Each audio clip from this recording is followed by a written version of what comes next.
got a couple more windjammers with us here. Tell us more about these fabulous kites. Meet Mike and Nate. Did you meet Matthew and Paul and Sarah? Yes. Hi, how are you? What can you tell us about these kites? They're so terrific. Well, Mike is going to demonstrate a little bit about the aerodynamics of kites and actually what makes a kite go up into the air. And then I'll support him with some other statistics, and we have some things here, some visuals that we want to show you as well. Great. So, okay, Mike? Well, first I want to use this little kite here to kind of demonstrate, help you understand how a kite flies. And the kite is tilted at an angle such as this in the air. The wind hits the kite and bounces down, pushing the kite up, along with the tension that's on the line. And that's what causes the kite to go up in the air. That's what Matthew was wanting to know a while ago, isn't it, Matt? Okay. And this is a small version of the dual line kites that you see over there. And what happens is if you put more tension on this line, the kite will turn right. Okay, if you put more tension on this line, the kite will turn left. It's just like steering a car almost. Okay? That's how it flies. And some kites use more of an airplane type aerodynamics, such as the flexifoil over there, which Nate will cover. Right, and I have one here. I'll just reach over and get it. This kite has been referred to as a flying blanket. If you'll notice, there's a vent along the front, and when the kite goes up in the air rushes in and puffs it up like a pillow. But you'll notice that the kite on the edge, if you look at the edge, it's shaped just like an airplane wing. And the aerodynamics of an airplane wing is somewhat different than a regular flat kite, is that the air goes over the top and over the bottom. And there's a certain principle, a scientific principle, that makes this rise, because the air has to travel further over the top than it does over the bottom, and it creates a vacuum, and it just flies, it just rises up in the air. This kite is called a flexifoil, and it is very fast. This kite has been clocked at over 100 miles an hour. Wow. This is one of the fastest stunt kites that's on the market. The line that's used to hold this kite has to be very strong. Kite line, because this kite is moving so fast, it creates a lot of pull, and this is also one of the strongest pulling kites. Two of these kites, in fact, even one of these kites in a strong wind can drag me along the ground. Two of them can lift me up into the air. I have some line here. When you're flying regular kites, like your single line kites, the kites that you see flying most of the time, they're using something like this, which is about 20 or 30 pound test, which means it takes about 30 pounds of pull, a little bit more to break it.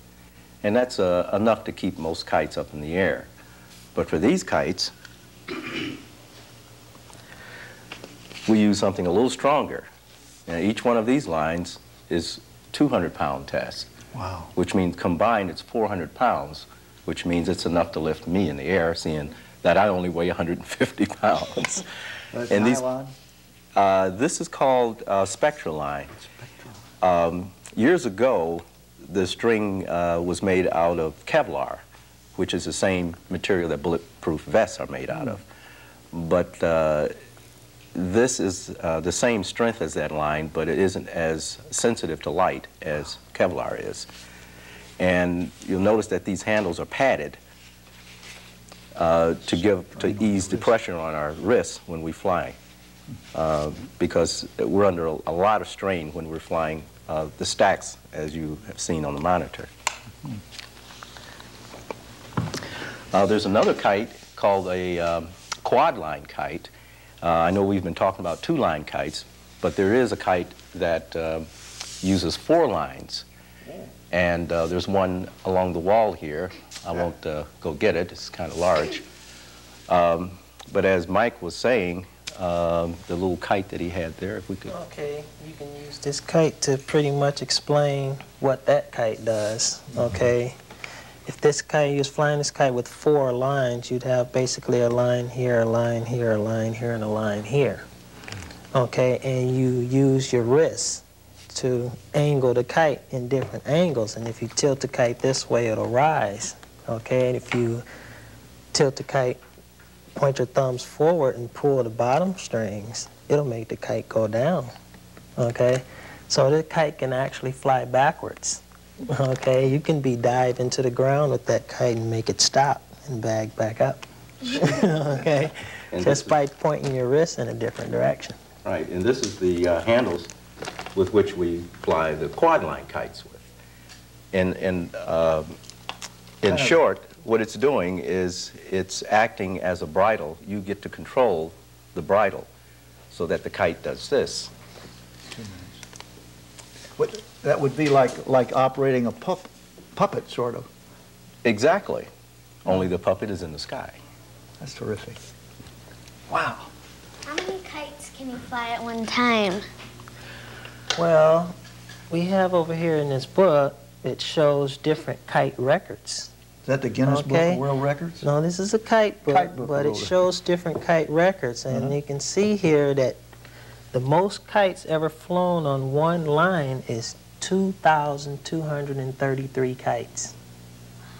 Okay? They weren't very That's big a lot kites. of kites. But, That's even more than the opening of our show, isn't it? Yeah. Wow. How high has a kite gone for you? Well, we fly mostly, our team, we're a stunt kite team. We fly, our kites are considered low altitude kites.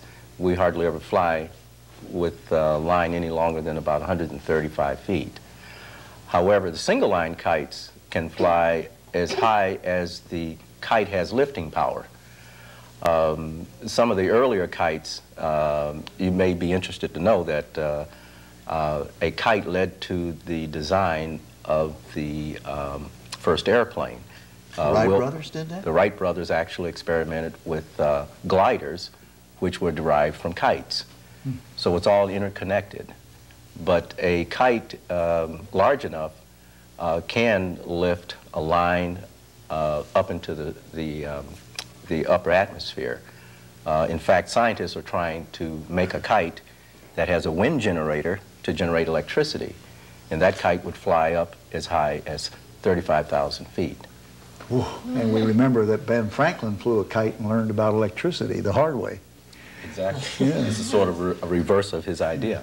Okay, well, listen, we want to get into one more aspect of kite flying and bring in some more windjammers. So let's move right along, go through the door again, see what we can come up with.